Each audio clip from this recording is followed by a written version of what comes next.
مع بعض شوية بودرة سحلب تحفة. مكونات سهلة جدا وبسيطة، وبصوا عايزة اقول لكم التكلفة لا تذكر جنب السحلب اللي هنجيبه من بره، وكمان طعم تحفة. محتاجة بقى نص كوباية من النشا، ومحتاجة نص كوباية من اللبن البودر، ومحتاجة نص كوباية من السكر البودر، ومحتاجة نص كوباية من الكريم شانتيه. عاوزة اقول لكم بقى ان الكريم شانتيه تحفة تحفة تحفة في السحلب، احلى بكتير من نشا الرز. مش بينشي كده ولا بيكون ناشف ولا تكتلات زي النشا الرز ولا اي حاجة، بجد وطعمه كده غني وحلو جدا.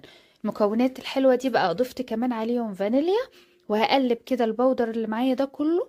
شايفين بقى اللون؟ عاوزة اقول لكم بقى اللبن البودر مع الكريم شانتيه مدي طعم غني جدا بجد.